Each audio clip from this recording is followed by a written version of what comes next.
Yes. Well, Robert Earl Dean, Yes. we got another great interview. We doubling up We today. doubling up today. I want to say chocolate girls in the house because we They doubling rock. up Yes. today. Yes. And this one that's coming up, back in the day, I was like, hi, how you doing? Because she a celebrity in her own right.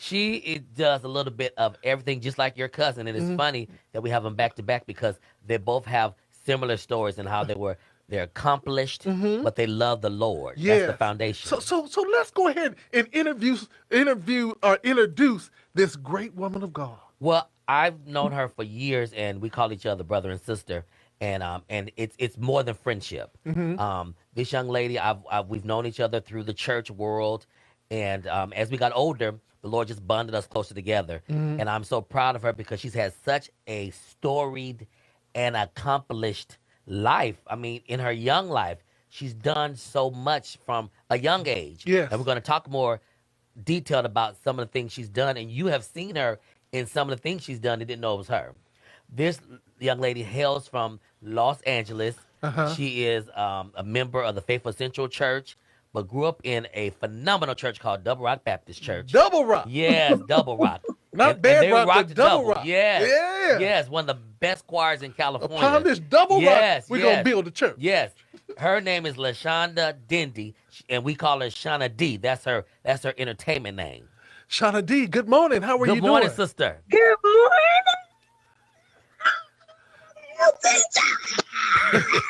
And she is always this. She's always on 10. How are you? Let me just first say, I'm representing today. Yes. I am. I got on your shirt. She got her eye gam. Yeah. I got on your shirt. And then I'm representing you on this end. That's right. The Lakers, the champs. Yes.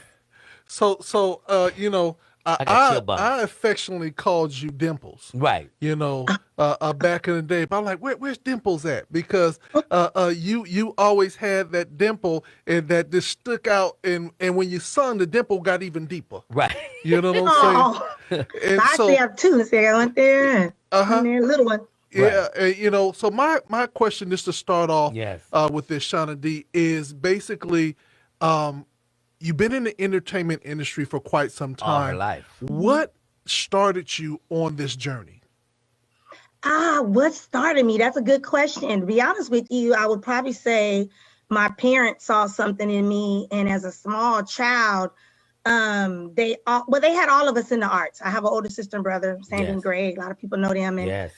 We've all are in the arts. Play instruments, sing, and I went to acting class in Alphan Theatrical, school back in the day. It was me, Kim Fields, all of us were in the same class together, coming up, little kids. We used to play together, run around together, and I just got that bug. Yes. Yeah, we were all friends, and Chip was acting, and Chip became one of our teachers, her mom, Chip Fields, and from there, I just started acting and singing, and I loved acting.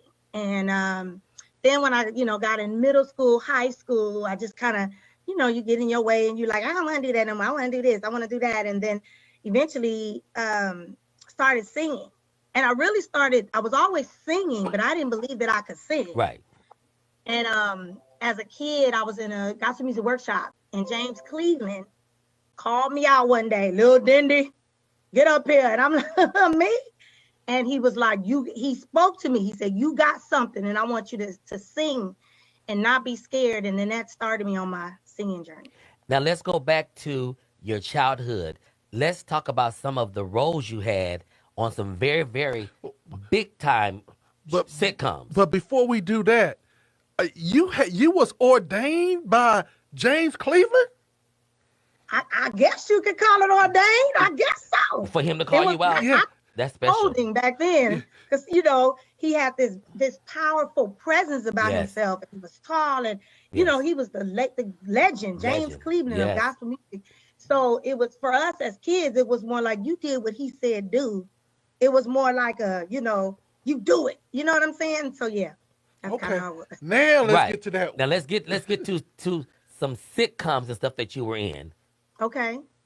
I did Different Strokes. Yes. That was probably one of my first things. I played Arnold's first girlfriend. Mm-hmm. on an episode. So the little term Arnie Pooh came from me, Came my from you. character. Yes. I played on the Jeffersons. I played Louise as a young girl, and I think it was season 7 for that one. I don't know. I've done a lot of little shows, little commercials here and there. Those are the 2 that get the most replay action now. Right. That a lot of people still see. They're like, oh my God. Oh, and Give Me a Break. Give Me a Break with Neil Carter. Yes. I did an episode with Don Rickles, and it was actually supposed to be a pilot, and we were going to get a spinoff, but then that didn't go through. So you've been doing this for a while, and let's transition to the singing. You did a song or a few songs with the Gospel Music Workshop Youth Choir. I did. Because back in the day, they would have the recordings. Yes. And then they would, I led a couple of songs. There's one album in particular, I led a song, Kim Burrell led a song. Yes. We were all like 15, 13, 14, 15. We were young. Daryl Coley was on it too. Yeah, she's on that In My Father's House. Yes. I did In My Father's House was one that a lot of people still listen to. Mm-hmm. But I just did a lot of little stuff here and there with Gospel Music Workshop as well. Because that's what we did. You went in the summer and you would just record at the end of the convention. Right. So and we were all a part of that. So let me ask you this question, Dimples. You was cute back then as well as you're cute right now. Who managed you, or who were your quote unquote handlers during this time? Because obviously you guys were doing a lot at a very young age. Mm-hmm. So how did that go? How did that go down? You know what? God, I don't really think I had one handler. My parents were involved. Mm-hmm. My sister Sandra, oh God, I love her, very involved with me with GMWA. Mm-hmm. She was actually one of the youth representatives over the LA chapter. Mm-hmm. Kids, and so she kept a strong hold on us when we would go out of town. Mm-hmm. But pretty much it was like my parents, and I had an agent. I had an acting agent, but it was pretty much church, and it was like, you better act right, mm-hmm. that type of mentality. I grew up out here in LA, and most of my family, they're in Arkansas. Mm-hmm. So they're Arkansas, Louisiana. And so I didn't grow up with like grandparents and aunties and uncles right there. Mm-hmm. But so it was really mom and dad that was like cracking the whip. Okay. So I know back in the day that you had a crush on a certain celebrity, and I know it's not me, y'all, but could you tell us about that crush that you had on that certain celebrity? Which crush? Oh, a gospel crush? It could be gospel or secular. Oh, well, then it was Tupac. Right. And you sung on his project, right? You sung? I didn't sing on his project, but I met him twice. Okay. We did meet. I didn't sing on his project. I sang with Snoop on Snoop's project. I did a lot with Coolio. Yes. Back in the day. Mm-hmm. Yeah, a lot of rappers, different people would call me in and do hooks and stuff. And that was one thing I did want to share today is like for anyone out there that's thinking about doing it, you know, it is a thin line from being a Christian and you're trying to, that's important, toggle in that world, but you can still let your light shine. I know when I would be in the studio, especially with Coolio, he would be like, hey, knock everything off, Shana D here. And I would be like, that's right, and, we would laugh and joke and talk. And even when I worked with other artists, Jada Pinkett, different people, we would talk about God. And so it was a way to still let your light shine, but, just go in there and do what you need to do, make your coin. Right. So wait a minute. Now, Robert and you just dropped a whole bunch of names. We started off with Tupac and you just went with it. Okay. Tupac was really cool. I know a lot of folks had crush on him because they if you ever got to meet Tupac or get to hang around him, you realize that he was a very deep brother, very accomplished and very studied brother, not just what people thought was the thug brother. Right. That's very true. He had an energy about him. He had an energy that it was like you just kind of wanted to be around him. Mm-hmm. And a couple of times that I was around him, it was quick. It wasn't like hours, but it was just. One time I remember it was my birthday and we were out and he came from the VIP down to where we were and said, I want to be with y'all. Y'all having fun. And he hung out with us and It was cool. He was a really nice person. So, okay, here's this church girl that I affectionately call Dimples. You know what I'm saying? This church girl but she's in this secular world. Mm-hmm. Let's talk about the projects that you work on, and you can't just talk about it. You got to give us a little taste. Okay. Of every time you mention a song, you got to give just a little bit of taste, because a lot of folks don't know that they like the song because there was an anointing on the song. So That's very important because especially the Snoop song, because I was driving the other night and heard it again. Your voice stood out on that Snoop Doggy Dog. You're not supposed to sing it, but I got to get her ramped up. Yeah, we're trying to get her to get. So talk about that song and how you were able to do your gospel, because it was gospel. Yeah, well, shout out to, Keisha. She's watching, a few people. I was there actually at the studio with Keisha. And, Keisha Ely? Drake was like, hey. Not Keisha Ely. No, this is a Keisha Hollier. Okay. And they were like, hey, he said, hey, Shana. Dre was like, go in there and sing. And it was one of those things where. Okay, stop. Okay. You can't just throw a name out there. Like that one. You just Dre. Come on now. Dr. Dre. Dr. Dre. Come on, tell it. Okay, well, Dr. Dre and Dr. Dre. Saints, I need y'all to pray because I need my coin from Dr. Dre. Okay, right. Anybody out there, I need some help. Right. But on another note, I was there with Keisha, and we were like, hey, Dr. Dre said, right. Shana, can y'all all go in the booth? So a bunch of us went in the booth initially and was doing that Snoop Doggy Dogg. Snoop Doggy Dogg. Distinguished voice. We all did that. Then at the end, he said, go in there and do some ad-libs.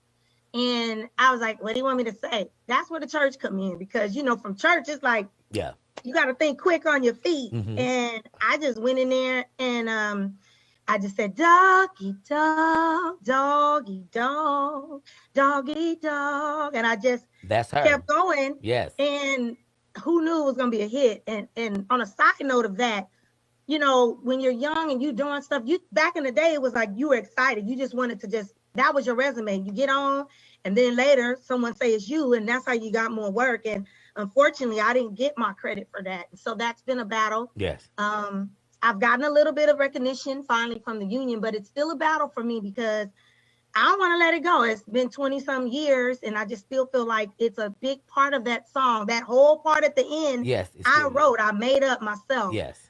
Pretty much. And it was a vibe thing too.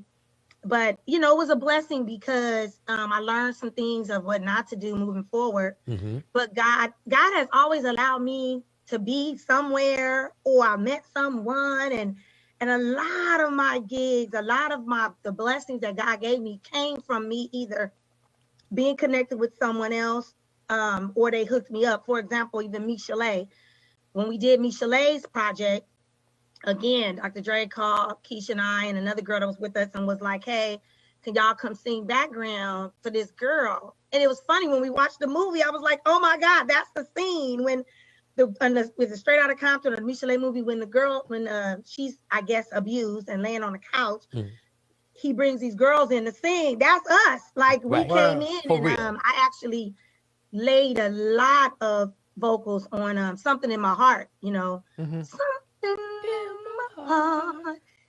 That song, and ooh, we did all of that. And I remember she was laying on the couch in the dark, and I was like, why is she laying on the couch in the dark? Like, what's wrong with her? We young, right? We're young, and I didn't know what she was going through. God bless her, but and even then it was a little bit of like, I'm a Christian, but Shana D, those who know me know sometimes Shana D got to come out just a little bit, right? And I had to tell Eazy-E, like, he was like, all right. I was like, no, where my money? And that was another funny story too, because I said, you get in that Suzuki Samurai and you drive right around the corner to B of A and get my coin, get my money. And he was like, okay.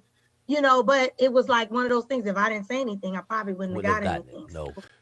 So let me interrupt right then and there. Back in the day, saint of God, Christian woman, did you carry any hardware with you that enforced your position if it needed to be? No. And that was crazy. I just prayed. I had my Bible, and you always have the word and God in your heart. Mm-hmm. And honestly, it was just one of those things. We was just like, okay, cool. Let's go do this. Let's go do that. They called me, even when I did some stuff with Nate Dogg. All these different people. Shout out to Nissan. I remember Nissan Stewart called me for that. And it's just different. I just went. when I look back on it, it was nothing but the grace of God covering me through a lot. I mean, I saw a lot, I did a lot, but I just went in there and I was like, look, y'all know me, y'all know I go to church, but don't play. Right. And they would laugh, you know, and joke, but, you know, and I would get called back for a lot of sessions. Now, what about how did you get here? Because that's one of my favorite R&B cuts. How did you get hooked up with? Deborah Cox. So shout out to Shep Crawford. Yes, Pastor Shep Crawford. I knew, you know, Shep Crawford, producer extraordinaire, now pastor extraordinaire. Yes. But Shep and I were in the band for Montel Jordan. And Montel Jordan was another story. Shout out to Jamaica. We all call her Pookie for the neighborhood. But Jamaica's husband at the time hooked me up with Montel. So I went in and did some stuff with him. We were touring with This Is How We Do It and all of that. And then they became songwriters. And Shep and Montel would use all of the background singers. Shout out to Dee, Pam Olivia. Yes, Pam Olivia. All Dove. Yes. We would all go in and do all the demos. And so Nobody's Supposed to Be Here, I believe, was for Patti LaBelle or someone.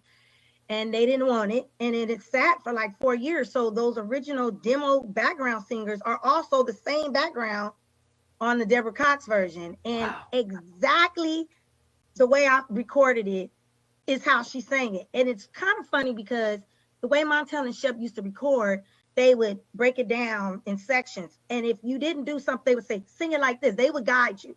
They had a good way of pulling things out of you that you didn't know you could do. And that was one of those songs. I was like, oh my God, like that's me singing. And so when I did the big standing here, when I did all of that, I was out of breath. So I said, woo, because I was out of breath. Right. And Deborah Cox did it like a note. And it's funny, even in the challenge, people do that note. And it's funny because I sit back like, I did that because I was out of breath. So you did the lead vocals. You did the dummy lead. I did the dummy lead vocals on that. Wow. Exactly. I did the vocals for that. And that's an R&B classic even to today. And that song sat for years. We did it. I mean, I don't know if Shep or anyone's watching, but it was a good 4 years or so, I think, before Clive Davis went on and gave it to Deborah Cox. It's sat. Now talk about your MC Hammer days, because that's one of my favorite. Oh, MC Hammer is a story because I was dancing for MC Hammer. And you guys have my cousin on here, Nisa Shanae. Yes, one of my big sisters. So when Nisa around LA used to do her shows, I was one of her dancers. And a lot of people forget that me, Tisha Lawson, we were her dancers because we all went to Double Rock together. Yes. And Double Rock was known for, before praise dancers, we would have concerts and have dancers come out in the front and dance to it, hip hop, everything. Yes. So my ex-boyfriend at the time, he was my boyfriend at that time, but he became a hammer dancer. He was my college sweetheart. I was probably like 18, 19, and he became a hammer dancer. I went to visit him. He came to LA and they had them stand at the Universal. And I'll never forget, my dad was like, take him some barbecue, because it was like Labor Day or something. And I went took him some barbecue, some good old food. Right. And then as I was leaving, I ran into a guy, Wes Crockett, and Wes, we were talking, and Wes ended up working with me after that. That's another story. But we were just talking. Hammer walks up to talk to Wes. Then Hammer was like, did you see us on the telethon? And he was like, no. And I said, I saw it. And he was like, you did? And I said, yeah, what you think? And me being me, I was like, look, you got those new girls. They not like 357. They not dancing hard enough. They need to be popping it. They need to be, oh. I was doing everything. And he said, hey, I want you to come to my rehearsal. And I went to the ballroom to the rehearsal. Right. And then that was the end of it. 2 weeks later, he called me. He was like, hey, he actually paged me. I pulled over at the payphone. Wait, what type of page did you have? You didn't have a two-way? At that time, I didn't have a two-way. I just had the regular one with the numbers. And, right. you know, they had to put the star with the extension for the room number at the end. Yeah. And I said, oh, wow, is this my ex calling me? Because, you know, at that point, we were starting to fall apart. And so I'm asking for him. Come to find out it was Hammer. We talked. Rest was history. He said, hey, can you come out and do you want to be a dancer? So I said, well, let me talk to my mom and dad, because I'm in school and I got to like see if I can get off for a semester. And that's what I did. I was at Cal State Dominguez, took off for a semester and went to dance for Hammer. And it was an experience, because working for someone like Hammer, who knows God and is from the church, Yep. but it was a wild ride back then. He had everybody and their mama working for him. We had the homies that was carrying the luggage. We flew on a private plane, but I had to grow up real quick. It was definitely an experience, and I actually asked to come home after I couldn't. After a while, I said, Spirit ain't sitting right with this one. Right. But I enjoyed it. I really am grateful for that opportunity, because I came back and it gave me the drive to really want to push singing and becoming a background singer. And then I went to do Brandy after that. I was one of Brandy's first background singers. Shout out to Shiro. She and I were together on that. And from there, my music career as a background singer really just started, because I was like, you know what? I enjoyed the tour life. So I want to keep going. And then I had people like my cousin Cornelius Mims, Kipper Jones. Kipper was a friend of my brother's from high school. It was just all these connections that were like, hey, can you come do this? And you got a young sounding voice. Go sing behind this person. And my career just went from there. I have a very blessed career. When I stopped, it was really because my father had passed away, and I felt like, man, I've been doing this 15 to 20 years, and my life was kind of going by, and then I was engaged, and so I just kind of slowed down and decided I didn't want to tour anymore. But I still sing, but when I can. Now, how'd you go to Brent Jones and TP Mobb? Brent Jones and TP Mobb. So Nisa Shanae used to open up for Brent Jones and TP Mobb locally a lot, and they were popular out here. They'd only been around, I think, 3 or 4 years at the time, and I was in LA Mass. Right. I was in LA Mass first. I started in LA Mass. I know you didn't ask me about that, but You was the baby. Started in LA Mass, and me, Nikki Potts, we were all the babies. We were probably like 16, 17 when we started there. So we started touring 18, 19, we started touring with them. And then I was maybe about 4 or 5 years. And then I wanted to do something a little different. And I loved the energy of TP Mobb because I could dance and I could sing. And I auditioned. And I don't even remember if Misa connected me to I don't remember who connected me to the audition, but I auditioned. They had an audition. Fell in love with Brent. And the rest was history. Okay, so your sister Shiro is actually on the feed right now. So this is what I want to ask you: is as big as your career has been, as epic as your career has been, you are just in the energy of you is like our homegirl. It's always that. You're very approachable. You're very lovable, supportive, everything. The artists that are listening today, I mean, because again, your dossier is amazing. Oh yes. Oh, thank you. The artists that are listening today, especially the up and coming artists, what advice would you give them? Up and coming artists, two things of advice. If you want to be an up and coming background singer, I would say definitely there are laws in place to protect you now that we didn't have back in the day. So don't be afraid to say, hey, let's do some paperwork. Hey, make sure that I'm getting my credit listed as a background singer, because there's the AFTRA AFM now that will help singers get 5% of royalties. And so of, very popular songs, of course, not every song. Right. And so I would definitely say, make sure your name is listed. If you sing a big part, make sure you get that featuring status. Do what you need to do your research. I think back in the day, we did a lot of, okay, I'll just go and I'll just do it. And you didn't always get your recognition and your just due because you were just excited to be there. And nowadays, there's no reason to be that excited. There's too many laws in place. As an up-and-coming artist, same thing. Just make sure you learn about the business because no one can teach you better than you. You can, and then I would definitely say pray that God brings people in your life that can help you get to the next level, that can help you learn more. Be specific. Say, God, I want to learn more about the business. I want to learn more about royalties, or whatever it is you want to learn about, and ask God to bring those people. And he will, if it is his will for you, he will bring those people, because that's what it takes nowadays. And we got to help each other. We can't be crabs in a barrel pulling each other down. Come on. I think nowadays there's a lot of, well, I can only be the worship leader. Or I can only be the hip hop gospel artist. No, there's room for everyone. If you have a message that God has given you, or even if there's someone secular, take care of your business. Right. And that was something that a lot of us didn't do back in the day, and we're paying for it now, because some of these songs are legends. Yes. Legends. Yes. Now, And you just want to make sure you get your just due. now we really want to hit this. Your biggest accomplishment is your baby. Let's talk about your son. He is wonderful. Oh, my son Aiden. Yes. Aiden's drummer. Yes. Aiden, Ramon Tyler, Yes. ART, my work of art. Yes. Yeah, and shout out to his daddy, Yes. my ex-husband, but we are really good friends. We co-parent. Yes. Ramon, we make it a team for Aiden. Yes. And so that Aiden didn't skip a beat, and so Aiden plays drums. Very well. If you can go to YouTube, put in Aiden Ramon Tyler or Very Aiden well. the drum, Aiden Tyler. You'll see him connected to some of my YouTube stuff. And he's also playing the bass. He's currently in a program with Fender, a free program through his school. He goes to Performing Arts Middle School now. He's 11. Wow.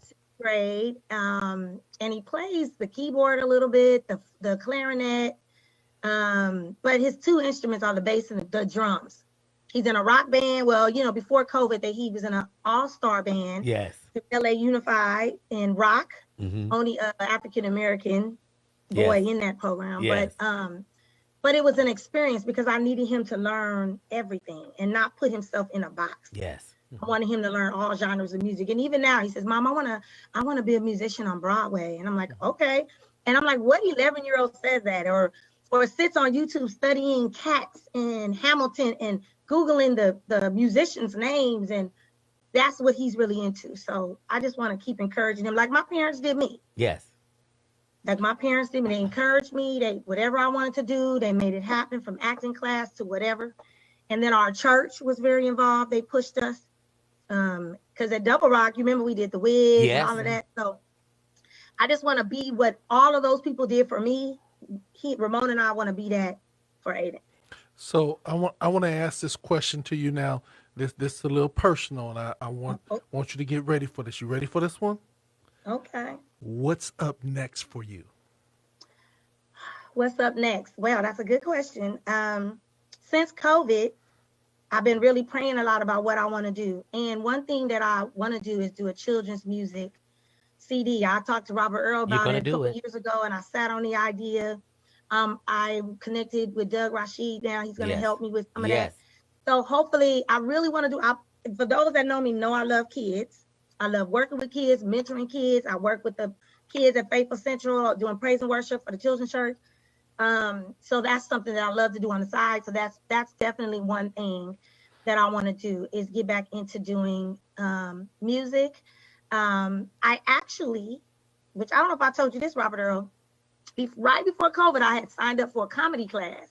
And I was going to take a comedy class, not to be a comedian, but I wanted to get into hosting and emceeing and doing events. And at my job, where I work now, I wanted to get into doing more events there. Shout out to my coach, Serena. I know she's watching, I think, on YouTube. Yes. But we're trying to, one thing about is, some don't know, I work for Taco Bell corporate office. And so they're big on being your whole self and doing things of what you can do at work versus, getting involved with other things at work. And so outside of work, that was something that I want to have a passion. So hopefully when this is all over with COVID, we get back into doing events and doing things. That's definitely something that I want to get more into. You have the personality for it, for sure.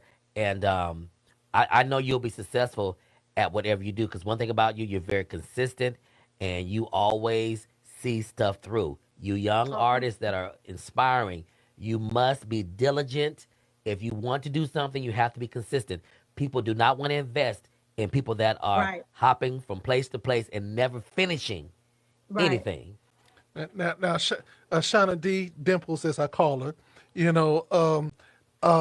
we have some things in common, because I used to be a shift manager for Taco Bell back in the day. You know what I'm saying? The only black owned one in San Diego. When they used to have Bell Beefers. Yes, Lord, I that love was a those. long time ago. That was before my time. Yes, but I used to love those. They're not coming back, but that was before my time. Right. Let's let's talk about the fact that you have this storybook career. All this stuff is going on, and you still getting royalty checks and everything of that nature, but yet you have a corporate job. Can we talk about that? Because a lot of times people think that that y'all just sit at home and eat bonbons all day, but you're not satisfied with just resting on your laurels. Why did you get out there and go into corporate and do the work where you could have been doing something else? Well, that's a good question. To be honest with you, I've always worked. I've always worked. Anybody who knows me knows, from like even when in college, you know, I worked at the courthouse as a student worker. Like, I've always had those type of jobs.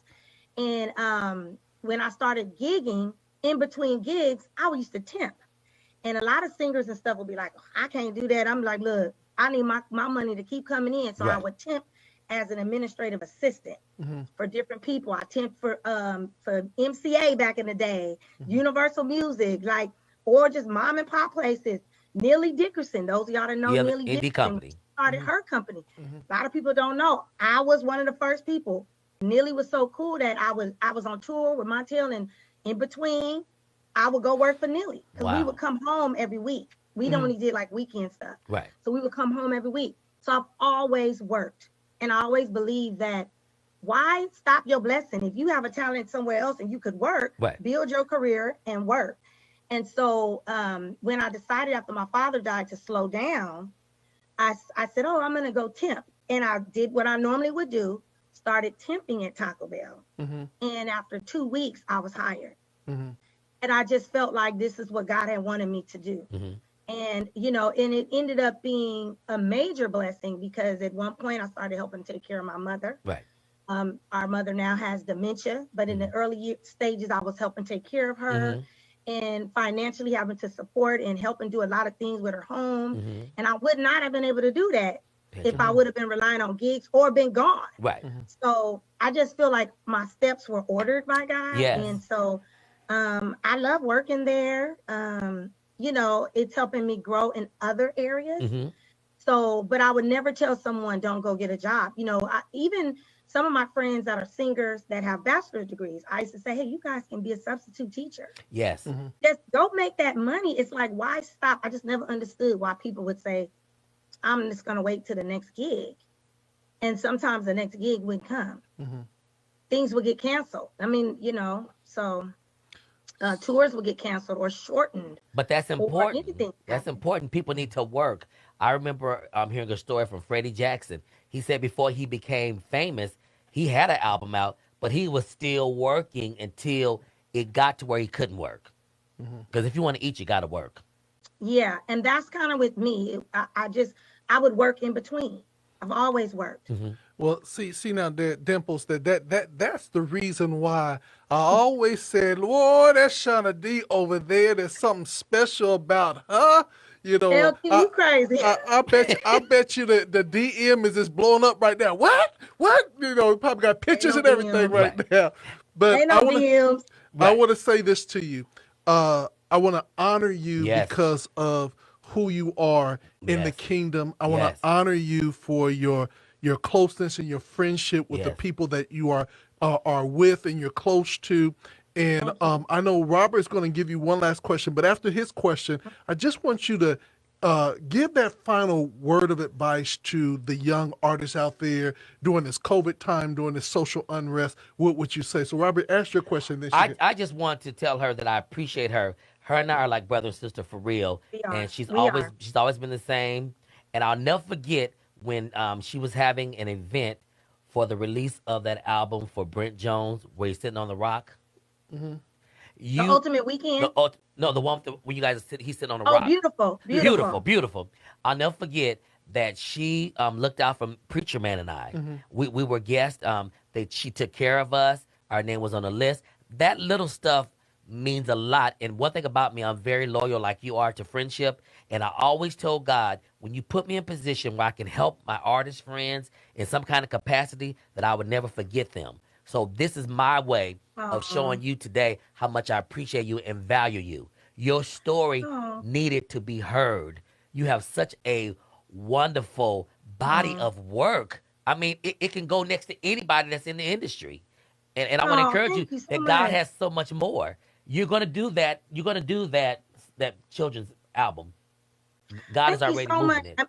And it's funny, I don't even remember that. I don't even remember that because that's just how I am. I'm just like, look, I've been that way all my life. I just feel like let's all help each other and why not? What's the big deal? Right. But I really appreciate this opportunity because I was even telling my god sister, different people like, I don't know what my story is, because I'm just, to be honest with you, I didn't know if I could help anyone Yes, you can.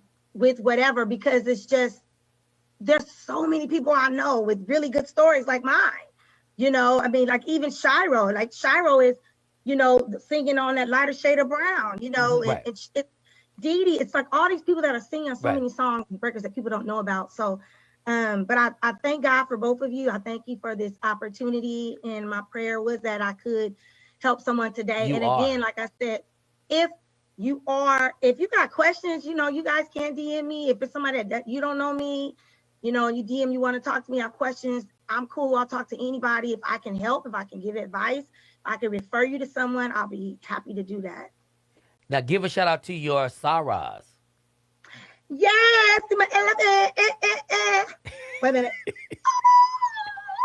Shout out to Double Sigma Theta Sorority Incorporated. Hey, sorors. I hope some of you guys are out there watching. I love you all. Mwah. Yeah. Wow.